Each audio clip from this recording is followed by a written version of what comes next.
Yo guys, what is up? It's your boy ProGamesPlayer and welcome back to another video. And in today's video, I'm going to be telling you 5 tips on how to become a better player in Crash of Cars. Now, if you haven't watched my previous video about 5 mistakes you might be doing in Crash of Cars, I recommend you watch that video first, because if you are doing one of those mistakes, then those might be halting you even if you do follow this video. And plus, it'll be helpful because you'll be getting even more tips by watching that video as well. But anyways, if you have, then we will proceed with this video on 5 tips on how to be better in Crash of Cars.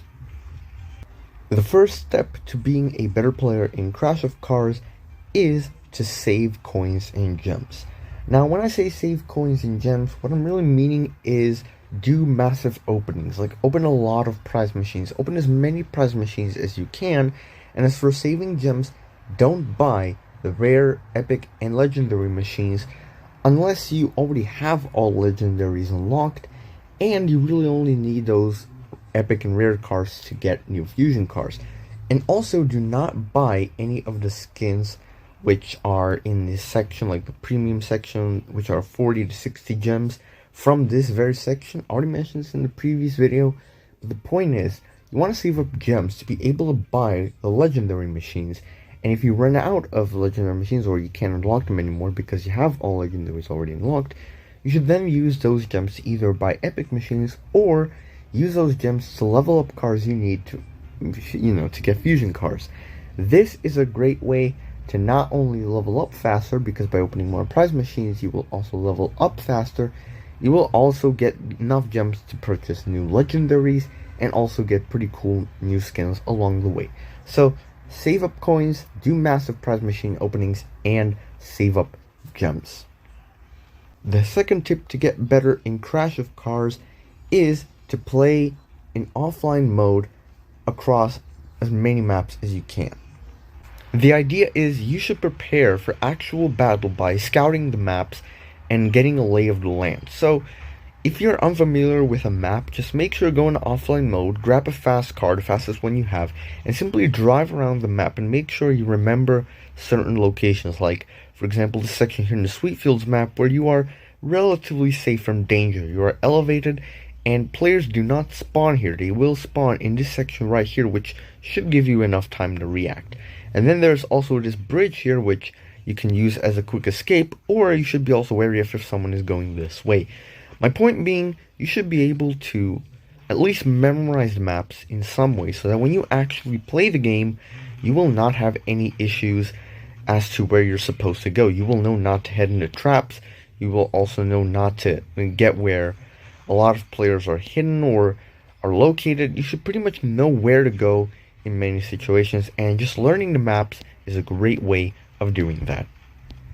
The next tip is do the daily missions. So you have daily missions, and this is a very small tip, but a pretty useful one. You have 3 missions, and they are a very easy way to get coins. And usually the rewards you get from these will vary from either around 45 to about 60 coins per day. And when you think about it, if you are able to do all the missions daily, and consider you might be getting around, let's say, 50 coins every day, that is essentially making a profit of 100 coins every 2 days, or even 200 coins every 4 days, and that's still not a small amount.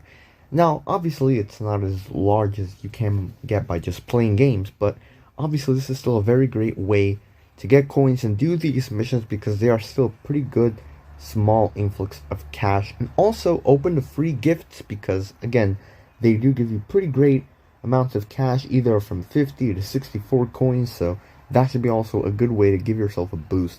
And combined with the free gifts that you get pretty much every 6 hours, you might be able to get around just below 200 coins every day, depending on, if you watch ads, you can even increase that. But my point is being, you can make a lot of coins per day, and essentially that will just be an even larger number per week.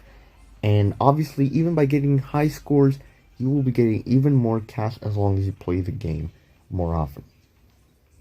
My fourth advice is watch my videos about how to earn coins fast, how to defeat the phantoms easily, because Yeah, I know, shameless plug, but those videos are made to help you, and not only would it support me, but it would also help you because they will tell you what to do in order to get coins fast and also how to defeat the phantoms. Now I also have a video on how to get coins fast in skirmish mode using the rumbler, but I don't really recommend that unless you specifically want to play skirmish mode because nowadays the payoff in skirmish mode is really low, and I really only recommended that for high scores and maybe if you want just a bit of coins, but like I said, you won't be getting a lot.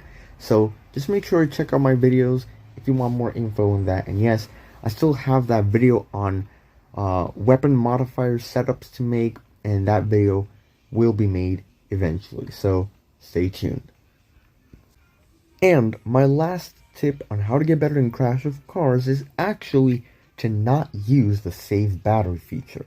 And this one, I think it's pretty obvious. Now, if you have a low-end device and you're really struggling with frames or your battery percentage or your device is just heating up, then you don't have to do this. But if you are able, or if the save battery feature being disabled doesn't affect you too much, you should have it disabled, because what that feature also does, apart from other graphics cut down settings, is it limits the frame rate of the game to 30 FPS. And the issue here is less FPS, less details in the game, because essentially you're limiting the amount of frames you can see and the amount of frames that you can use to react. One example I can think of is in the golf course map. By lowering the frame rate setting, you will actually not be able to finely tune the strength of the cannon as it fires you throughout the maps. Yes, I've actually noticed that by enabling the save battery feature, I only get a few frames, or at least a few settings, because of the limited amount of frames that are available to me, and I can't make a very precise shot, let's say at a very specific strength. Now obviously this won't affect you too much, and I'm not saying it's impossible to play with save battery on, but if you want to be absolutely better, then this is actually something you should do, because like I said, more FPS is just way better. And if you have an option to, let's say, lower the game resolution, like you can switch your screen resolution to something like 720p, I recommend that more than lowering the frame rate, because yes, I know 720p does sound like a very worse resolution, but I think that it is still a good resolution to see enough detail in the game, but also it spares your device's CPU and GPU, as well as improving battery life. And also, not to mention, you can probably play with higher FPS, 60 FPS, and you can still get pretty good high scores in the game. And those are my 5 tips on how to get better in Crash of Cars. Did these tips help you? Write in the comment section below. And that's it for today's video, guys. Make sure to comment and subscribe. Don't forget to watch my other videos, and I'll see you later.